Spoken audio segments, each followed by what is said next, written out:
Hello, my name is EMIL Jimenez, and I'm the CEO of mindbankai. I'm also the CEO of Passion Communications that I found in 2009. Mindbank was my latest baby that I found in 2020, and it occupies most of my life these days.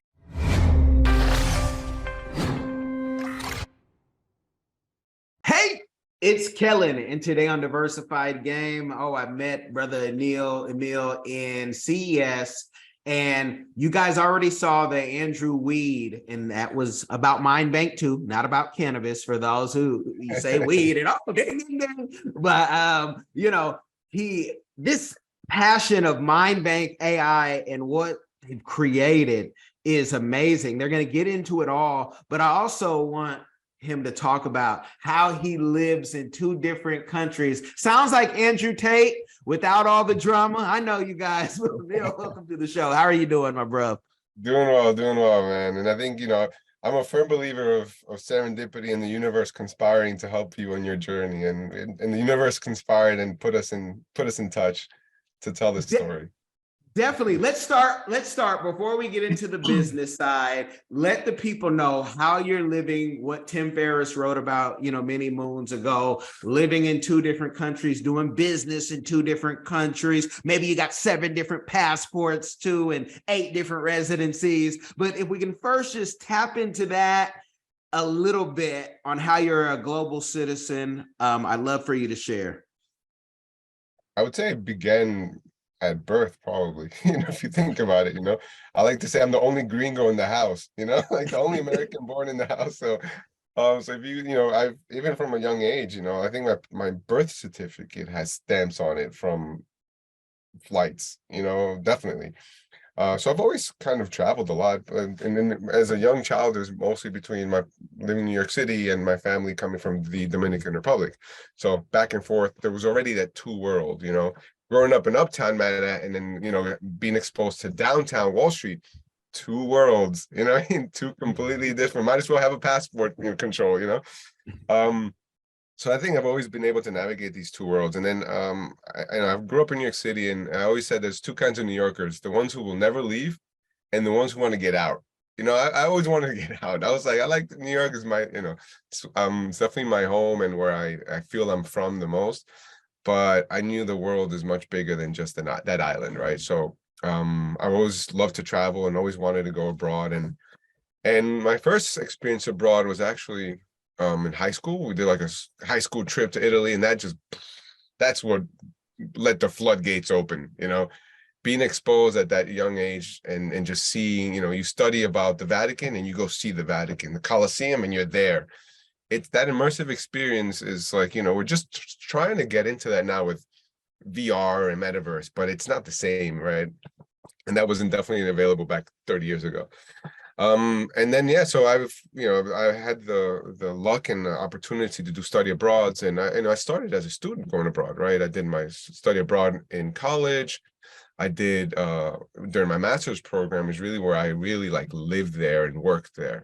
So I went to what I call the Harvard of advertising, and it's called Miami Ad School, and they have internship programs abroad.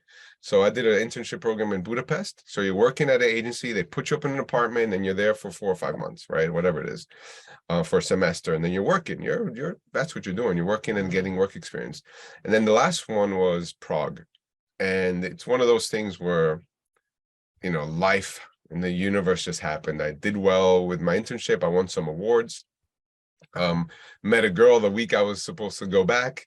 Came back to New York. I was there for a few months, but then I was like, I got to get back to Prague and try to make that work. And how things conspire, right? So I was there for a long time, for a summer in Prague, doing this internship. Come back to New York. A few months later, I go back to do interviews. This is like, October, November, to interview at some agencies for work. The day I land, I call up a buddy of mine, and he's like, hey, man, it's crazy. It's great that you're in town. Today's an award show. Your work that you did last summer won best advertising campaign of the country. And this is like on the day that I arrive, and I'm like, okay, that's like God and the universe and everyone involved saying, this is where you belong, my son. Right, at least for now, right? And as you can imagine, that just opens up doors, right, for work opportunities. And mind you, this was 2003, that's 2005. 2006, around that time. So finding work wasn't so easy back then, especially in the creative industry. So I was able to be a big fish in a small pond, and if you ever read any of these business strategy books, it's actually better to be a big fish in a small pond than a small fish in a big pond. So I got a lot of exposure at a very young age. And I mean, so working in this agency in Prague, I was actually working from in close connection with the London office, which was their headquarters. And I was basically what they call a young star. So they would fly me around solving problems for big brands all over the world, pretty much, like London, New York, Bangkok, Central and Eastern Europe, Sweden, Amsterdam, wherever there was a big tender, big pitch, and they needed some fresh blood and cool ideas. They're like, send EMIL, send so-and-so, they'll crack it. And yeah, that was my life for many years. And then obviously then in 2009, I got the entrepreneur bug, opened my own agency. I was 29 years old, I had no mortgage, no kids, a bit of money in my pocket. I was like, let me open my own company, see what happens. So, I didn't speak the language well enough, but I knew that I was good enough to get business. So I opened my own company, and literally, man, just how like the first week I got a client, made more money in a week than I did 2 months of work at my agency. Once again, I'm like, okay, a sign saying this is where you belong, my son. And I just kept riding that wave. And then in 2020, I got inspired by my 4-year-old daughter when she had an interaction with Siri. And I said, wow, today she talks to Siri, but she can talk to me like that, even if I'm not alive. I want to build a place where I can create a digital twin of myself so my little girl can always have daddy with her. And pretty much put my communications agency to the side, gave it to a friend of mine, say, hey, run with that, I'm going to do this for now. This is my new calling. And that's how Mindbank was born. A little 4-year-old inspired me.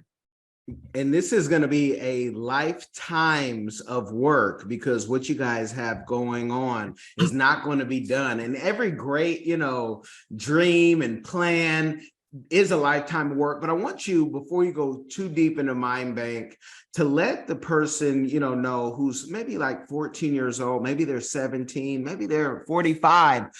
What was that? Was it MAD, the Miami Ad School, that open these opportunities? Because I call Grambling State the Harvard of the South, just so you know. And I tell people there's so many people that I've met and opportunities that they weren't given to us, but we made them happen together. And not for those people, that does not happen the way, because Kellen didn't do that. Like, it's all a God thing. So I'm just trying to see if we can crack the code, because so many people are in school right now, or about to go to school, or about to drop out, saying, where is this going? This isn't, I know more than the teachers about this subject. For you, what was that?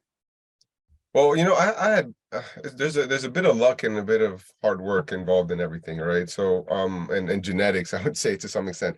I've always been a very intellectually curious boy, right? Since I can remember. And I've got an interesting story that I said at an interview once, and it was when I was a kid growing up, I grew up in New York City, but my infancy, the first 4 or 5 years of my life, was in the Dominican Republic, right? So I was born in New York, and we moved back to DR when I was really a baby. So, but I lived near a university, right? And my mother and my brothers are older than me, so they were already in university when I was 3, 4 years old, right? And my mother's a professor there at the time. So it was like a few blocks away. I was literally 4 years old, man. And I would walk, I don't know what, maybe half a mile to this university, all by myself or with my friends. And we would go see the dead people. Now, what is the dead people, right? Imagine a little 4-year-old rugrats running around, right? 4, 5, 6-year-old kid gonna go see, all right, let's go see the dead people. And that was the morgue of the university where the med students did autopsies, right? And it was in a bunker, man. So you would have these little windows on the ground, and these little kids with their, noses stuck to the glass, looking at these dead bodies with no skin, getting chopped up by med students and poking around. And of course, you find that fascinating as a kid, right? And we would be able to go down once in a while and get close up to the bodies and see the veins. And I was telling you, I remember being fascinated by the complexity of it, right? And it's just how trying to figure out how everything works and stuff. And then I realized that in that room, in that bunker on that island, is where I fell in love with science, right? And then you start looking at your life from that moment all the way till today. It's like, wow, you know, I've always been fascinated by this stuff. I've always been kind of tinkering, and if it's not medicine, it's science, it's space, it's that. So I've always, you know, led my curiosity, and that's been, you know, obviously fed by my environment and also my own curiosity. You know, back in the day, remember, I used to go to the library as a kid and grab 8, 10 books and just dive into whatever topic I was interested in at that point. It's got to be self-driven, right? And if someone tells you, go read this, you're not going to do it, right? So you got to find that calling, you know, you got to find that thing that motivates you, really. And then build an environment around you that helps you kind of get to that, you know. So when it comes to the one transformational moment in my life that I would say that's the moment where it got put into like hyperdrive and steroids got injected into Emil's brain, let's say, you know, that was when I was 13 going on to 14. I got accepted as a better chance scholar. So ABC is a national scholarship organization that selects about 100 and 120 students of color every year and puts them into prep schools. So I was one of those 120 in 1994, whatever it was, you know. Yeah. And obviously here you go, it was straight up like rags to riches type of situation, right? It's like you go from living in uptown Manhattan with drug dealers and like, you know, my Say No to Drugs campaign was the crackhead on the corner named Stretch telling me, Emilio, don't do this shit, man. You know, like that was Yeah, my Say yeah. No to Drugs, you know. He's like, you're too smart for this, bro. Don't do this shit, man. You know, I remember this like today. And then going to North Jersey, next right over the George Washington Bridge, is literally just over the bridge.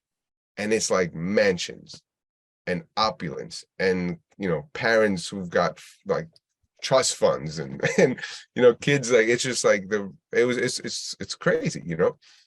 And I would say that exposed me tremendously to that world and gave me that chance. Literally, it's a better chance because now you've got the opportunity to take advantage of this, and what are you going to do with it, right? So so yeah, that's the one moment I would say is transformational. But to your point of like, how can you inspire a 14-year-old kid? You know, go after your dream, man. Go after what you're interested in and just dive deep into it. I mean, like, live and breathe whatever that is, you know. And what I mean by that is like, if it's basketball, know everything about basketball, not just how to play. Know the business, know the psychology, know the history, know the TV, the announcing, like everything, you know, because it's not just one dimensional. Every aspect of an industry has multi dimensions to it. So you might not make it to the NBA, but you know what? You might own the team one day. Yeah. You know what I mean? Why not? Like, so learn the business straight up, you know, like learn how to manage people as an agent. Like so many aspects of it can lead you on that path, and you never know where it goes, right? Just keep going on that path. You might own a team and it might not even be in this world. It might be in the metaverse, and you may hit like follow your passions and figure it out.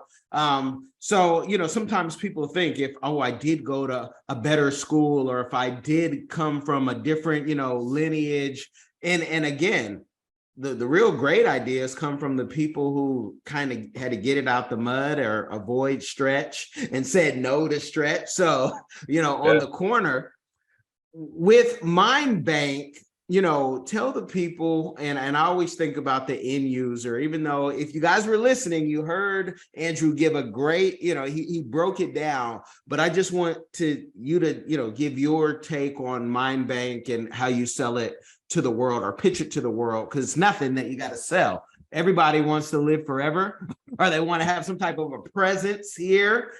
Give us the game for the end user, of course. Yeah, so for the end user, it's very simple. Like, it's a platform for you to create a digital twin of yourself, and the way we do that is through linguistics. So it just it's like a diary of your life that you answer questions about, right?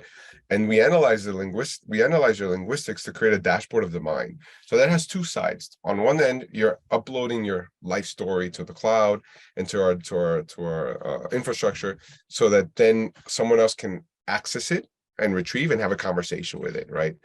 The other point of that is that you learn about yourself, right? You start seeing, wow, when I speak about this topic, I have a high level of anxiety or things like that. And one of the biggest challenges in career development and just is personal development, personal understanding. Who am I? You think you know who you are, right? But a lot of people don't, right? It takes years of self-reflection and wisdom and patience to really start understanding that life is perspective, right? Who you think you are might not be who other people think you are. So, and you have to be humble enough to realize that's just how things go, but you can also work on yourself. So we want to do self-care and self-awareness really well with MindBank. And obviously the ultimate game here is to create a digital twin that can be like your conversational agent if you pass, right? That's the end game. And from a technology perspective, all the data that you're putting up is helping feed, it's your personalized model that works in tandem with a generalized model. And it's really interesting because when we started this business in 2020, I knew GTP3 and all these technologies were coming. I knew, I saw it coming. I was like, okay, our technology needs personalized data for these generalized models, right? And that's the magic. That's where the magic is going to happen. And we're at a beautiful point in time right now when it comes to this. And yeah, that's the story of MindBank and what we do. And obviously we are in this whole Web3 migration at the moment as well, where Andrew's leading the charge there. Because also from an ethics perspective, we want to make sure that this is ethically sound and structurally sound from a technology perspective going forward. And I got into it. I won't repeat the questions. I'll try not to repeat the ones that I asked Andrew because I don't have any set questions.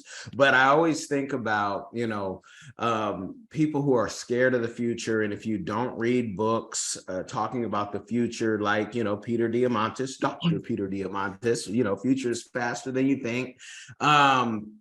People will say, well, what happens when you take MindBank, you mix it in with crazy old Elon Musk's Neuralink, put it in, and get someone who, is a genius, and maybe they're a stable genius, but I'm not thinking of who you guys are thinking. I'm thinking about, the next Hitlers, the next sociopaths, and they're able to put that in their brain chip and get that information, so you take the average idiot and make him a genius, which, I don't know how far away we are. We could be there right now looking at the media. But what do you say to those people who are scared of, this AI technology being put in the wrong hands? Same thing. They make the same complaints about ChatGPT and, having your own server. Why would you want that, Emil? Why do you need your own server?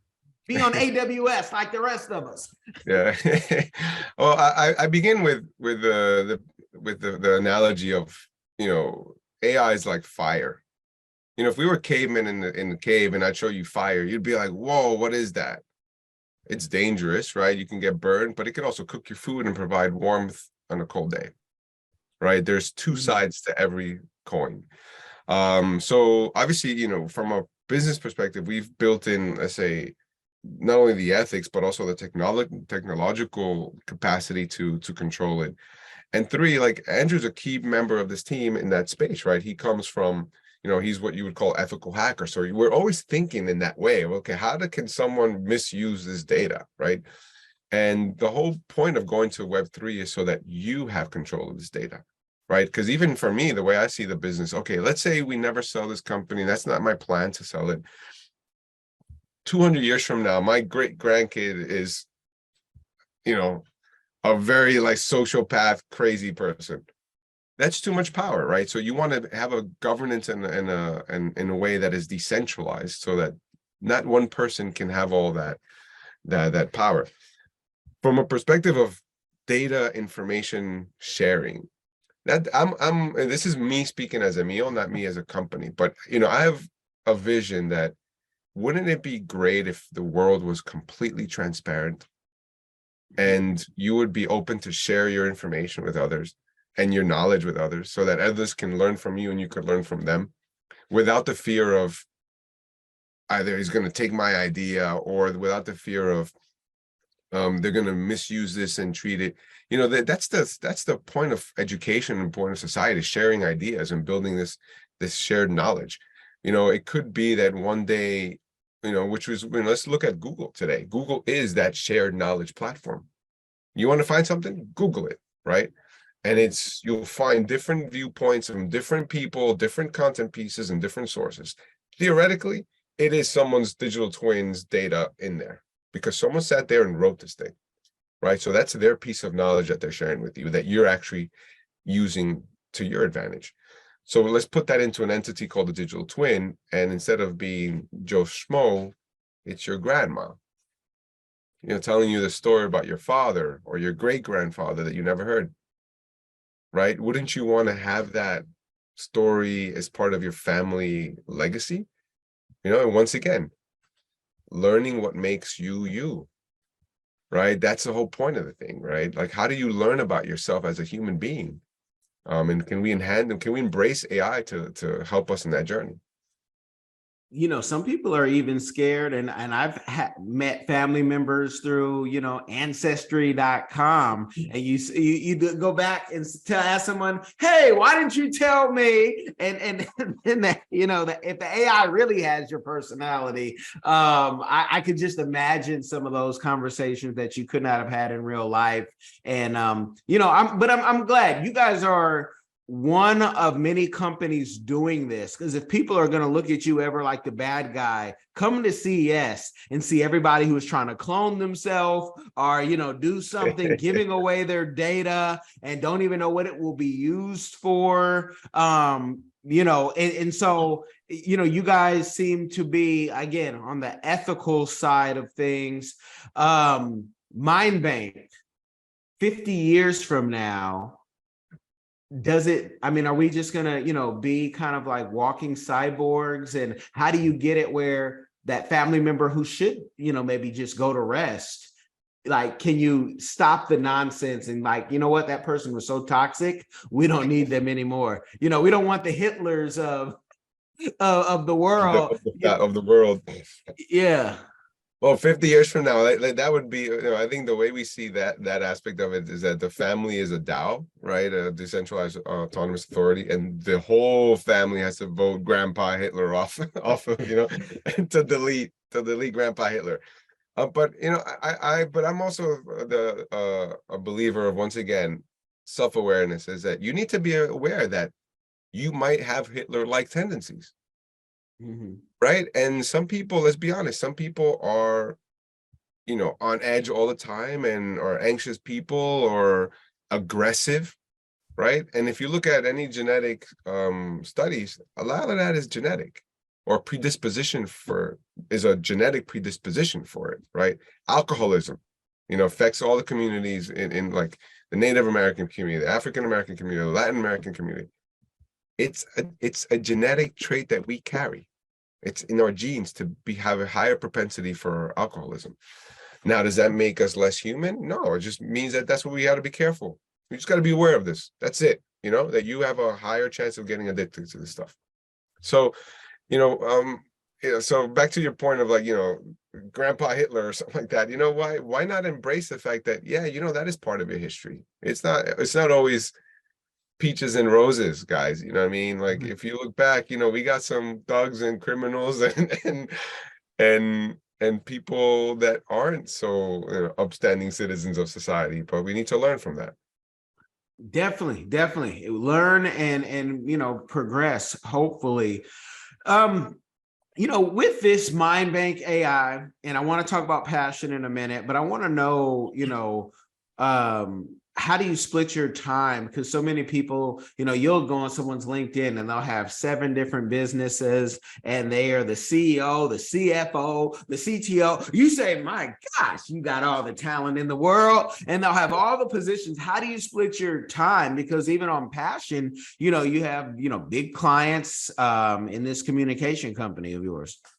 Yeah, so Passion, like I mentioned, Passion opened in 2009, and ever since, I'd say probably like 2021, I brought in 2020 I opened up Mind Bank, but it was just as a legal entity, and we didn't really start getting into gear about 2021.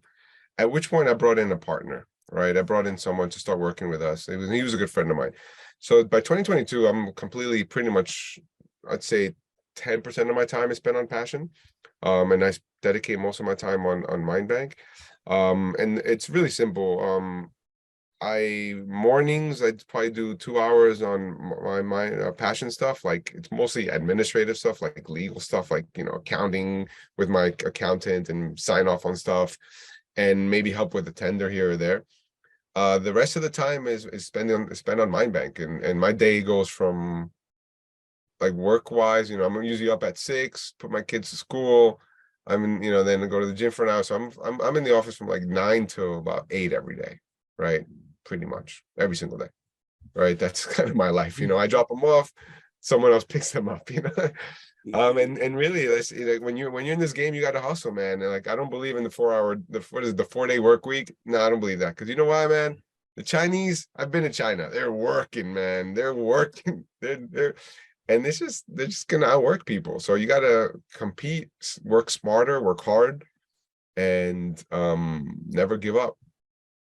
Yeah, the 4 hour work week, I see it as a title, but what I got from that book was just to kind of figure out your life. And that's for our next, topic, is you being in America sometimes, and sometimes you're in Prague again, being Yeah. able to, because some folks, I'm sure they look at you like, hey, what do you know that we don't know? Are you avoiding taxes somehow? And it's like, as an American citizen, I mean, you can get a $90,000 credit or break depending on how you do your taxes, but being a citizen of America, there's no avoiding. I'm a dual citizen myself. There's no avoiding anything. America is the biggest pimp. They want their money. They gotta have their money, Yeah. No, but that's definitely not the case. I've been here. I've been living in Prague for 17 years. I've been back and forth between the States and America the last 2 years. Every 6 weeks, I'm in my States for 3-4 weeks. So it's kind of like boom, 6 weeks here, 3 weeks there, bam, bam, bam. Right. That's kind of how I live my life now between Prague and Miami. Why Prague and Miami? Well, Prague is where I've been for 17 years, and also we have the passion business here. My kids are finishing up school here. And then Miami's because that's where I moved after moving to New York. I moved to Miami and I got my master's in Miami. And then now my family's in Miami, right? My mom, my brothers and stuff. But also Miami's booming from a tech perspective in the last few years, and investment perspective and healthcare perspective. Big market for all topics very relevant to Mind Bank and the company. So Miami is a very strategic investment for us, not only in time, but in resources and money and in growth. Miami is the business, right? Prague is basically our European hub because we have deals in Europe with a lot of brands, and you need a EU entity, a EU data storage location and stuff like that. And also from a time zone perspective, interesting enough, if any business people here, when you work in Europe and in the US time zone, you pretty much can cover 24-hour work cycle between China and both sides of the world, let's say. Because usually when you're waking up in Europe, Asia's about midday-ish. When East Coast is waking up, then it's midday in Europe. And then you've got this almost 24-hour view of the business, right? So that's really interesting. Something I realized when I started my first business, Passion. We had a team in Singapore. I was working in Prague, and we had a team in New York working on a project. I was like, wow, this is interesting. I can work on both sides of the world based in Europe, which you don't get in the States actually. But it's not as glamorous as it looks, guys. You spend a lot of time away from family, and when you got little kids, you start realizing, here I am. I built Mind Bank so that my little girl can have me forever, but that's because I'm always at work and because I'm always traveling and missing those times. But a little side story, says Colleen, I think what would be interesting is, when I got the idea for Mind Bank, I was divorced at the time, and a side note to this whole thing was like, wow, this is also a way for me to make up for lost time, right? I can tell the stories, document it. My kids can always have access to these parts of my life and my wisdom in case that, you know, they missed out because I have my kids once a week. And there's millions and millions of men and women who don't have their children all the time, right? They split custody. So I think there's also another layer to that, right? Time, right? The ability to add time with someone. No, time is something we, you know, at this point can't create. And again, it's you get to pick what your life is. Are you the workaholic? Or are you the 4 hour? If you guys can do 4 hours, you say, look, I want to put four hours into my day. And, you know, Tim, in all fairness, started that book saying I'm not the richest person in the world, but if I make 80,000 a month, that's okay for me. And for some people, if they make 4,000 in a month or 2,000, depending on where they live and how they live, they say it's fine. And there's no, like, I'm not one of these burn your leisure type shows that say, I'm going to show you guys our guest made $1 trillion and closed their eyes and did nothing. This is not that type of a show, but what you can learn is somebody from New York lived also in the DR, how that happened, you know, and that's the game, and how you can make it happen for yourself with a little bit of hard work. And you know, you just have to, you know, merrily, life is but a dream. How big are Follow you your dreaming? passion, man. It keeps, you know, I called the company Passion Communications because I wanted to follow my passion. I only wanted to do work that I was passionate about, right? When you say passion is the genesis of creativity, it's what makes talented people great, right? That's kind of in our mantra. And when you look at your life and what you want to accomplish, you know, the whole concept of work goes out of the window when you have passion. It's not work for me, right? It's like it is like I want this. It's like, you know, if it's 1,000 hours a day, if I could, you know, if I could work more hours a day, I would, you know, because I actually enjoy what I'm doing, right? Every little bit that every accomplishment is that little dopamine firing. It's like, oh, we're almost there, you know, we're almost there. And then you get smacked down again, and then we're almost there. You know, it's a constant struggle. But I think, you know, coming from an immigrant background and the way you grew up, I think I have to thank my parents for giving me the gift of not, we weren't poor, but we weren't rich. Like I say, giving me the gift of the ghetto, maybe. Where The it's like gift of the ghetto. it builds resilience, you know what I mean? It builds like resilience, and you're always hustling, you're always looking for either who's trying to hustle you, or how do I, you know, how do I get out? How do I make a name for myself? You know, that street smart and that, like, let's say, constant search is attributed to where I grew up, right? Where you and honestly, for those listening that, you know, for the kids and the people listening, and you're probably not in the best neighborhoods in the world right now, embrace the fact that you've got this struggle, because it's going to make you stronger when you get out, right? You're gonna learn, you're gonna know stuff from other people from the city, that you learn how to read people really well. You learn how to, like, smell a hustle. It's you know, you can't put your finger on it sometimes, but you're like, it's, you know, it's something there, you know what I mean? And that stuff business schools can't teach you that, you know. Owning your own business and making mistakes is business school, right? And Definitely. that's how you learn.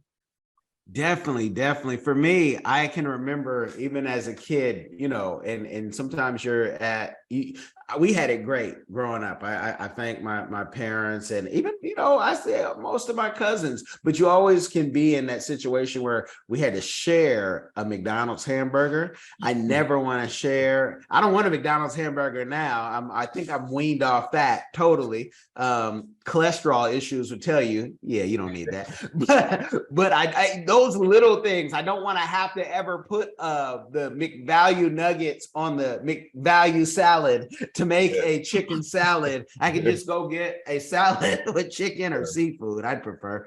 But yeah, those things. What's your community give back that you're doing, or that you plan on doing for the future? And it could be Mind Bank involved, but yeah, what's the give back? Oh, for sure. Well, 1% of all revenue through Mindbank goes into CO2 reduction. Obviously, we know there's an impact on our business and CO2. So we try to offset that with contribution with CO2 reduction. So that's on a business side. The other one is that we have a commitment with the Vatican. So the Vatican about 2 years ago created something they call the Council for Inclusive Capitalism. And they invited about, I don't know, I think it was about 120 companies in this. And we somehow got invited, but through relationships, let's put it this way.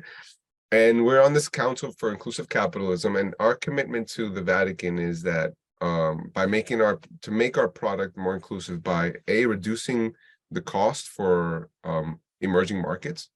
So developing markets and emerging markets have a lower subscription cost for our technology than other markets. And we also are giving away 100,000 subscriptions to these markets for like NGOs and stuff like that. Because we think, Mindbank has not only role from a perspective of like heritage for the community, but also for mental health, right? It's just that simple, right? It's access to these types of solutions are very difficult to get to. So Mindbank can help in that space. So those are the 2 or 3 things that we're doing actively. And lastly, from my personal perspective, is I have a commitment to give a hefty contribution to a Better Chance organization once I get to a point where I can, let go of a few $1 million, because like I said earlier, it's one of those things that completely changed my life, and it's changed many people's lives as well. I love it. Any plans to podcast, YouTube, or, publish the book? I'm sure you have some stuff jotted down already, but, any plans so people can say, wait, I want to learn more. I want to do, I want to be connected and see how you think. Well, yeah, so I'm writing a book which should be released in October of this year. It's basically encompassing the whole, concept of AI enhanced humanity, right? Instead of being afraid of AI, how can we embrace it as the next evolutionary step in our humanity, right? That's kind of the framework of the book. So be on the lookout for that. It should be released in October. I'll reach out to you and everyone else who to plug it somehow. So yeah, and then that's, if you want to reach out to me, follow me on LinkedIn and Twitter, and just, the brand is a lot more on Twitter than I am, but I'm definitely active on LinkedIn as a person, not so much on Twitter and other platforms.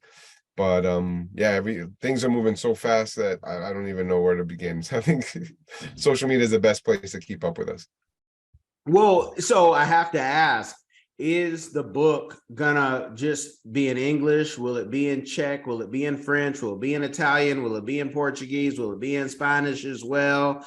Yeah, give us the game. And the audiobooks. I'm putting pressure on you. Will the audiobooks also be in all the languages that you can speak?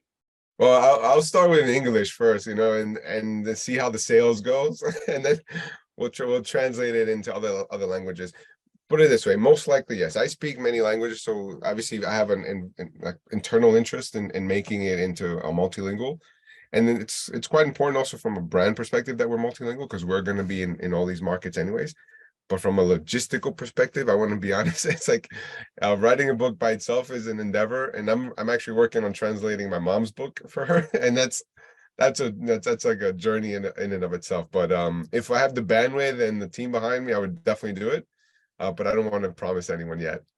Okay. Well, your mother's book is difficult because you're dealing with someone else, and translation is one of those things. That's not what I said, or not what I meant. And it's like, we've done that for a book from English to French, and it's like, okay, my French is terrible. So again, help me out, but don't bite my head off. And I'll leave it at that. So I keep peace in the house. I won't tell you guys who said that to me. I love it, but the book also in Spanish, because for the child, whether the child is in Latin America or just wherever in the world, to be able to read that. I love to see podcasts and different YouTube channels in languages outside of English. Like we have enough YouTube channels in English. Let's do something else. Let's get the Swahilis. Let's get the Wolof. Let's get the Chichewas.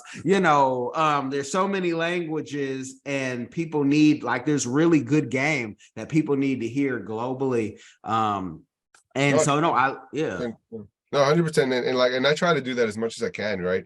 Especially with we're building out a team, an international team now, to represent in Italian, to represent in French, and because it's important for us as a company and also as us as humanity to be multilingual, right? Something really interesting to note is that as a species, we were multilingual for millennia. And it's something that we have an anthropologist on our advisory board, and he was telling us how this is like hundreds of thousands of years ago. We were tribal, nomads, let's say, and we would intermix in order to keep the genetic diversity, right? And children were always were usually from mixed parents, right? So that means that child had the 2 languages from the parents and the 2 languages from the other parent, the grandparents. So if you think about it, one child was already speaking at least 4 languages, right? Wow. As a nation, let's say as a species.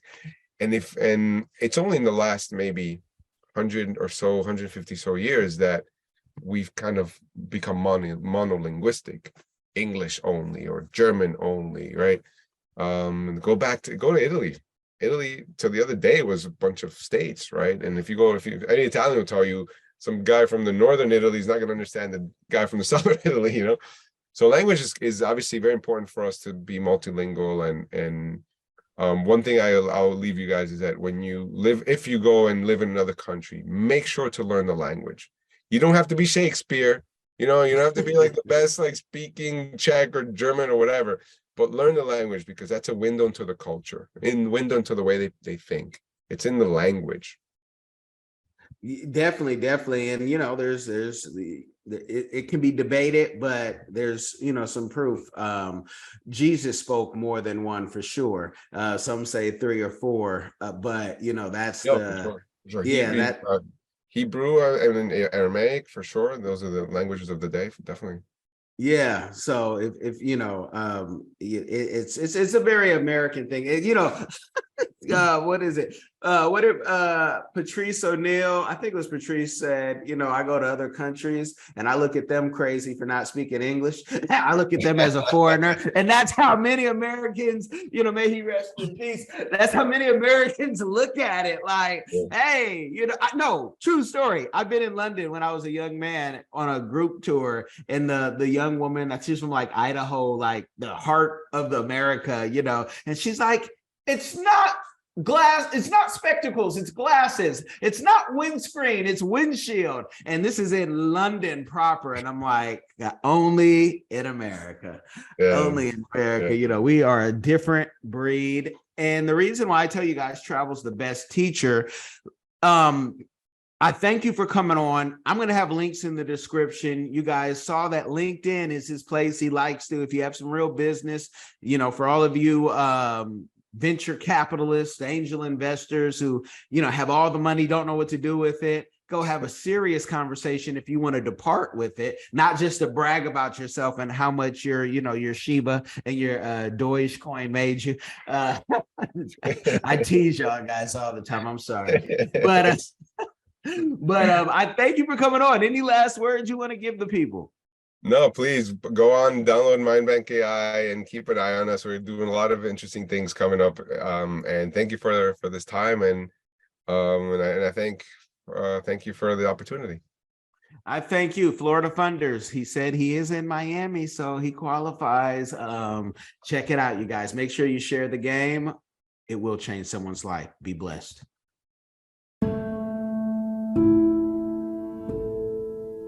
Are you tired of the violence, tired of the injustice, police brutality, rampant discrimination, lack of gun control in this failed bias socioeconomic experiment called America?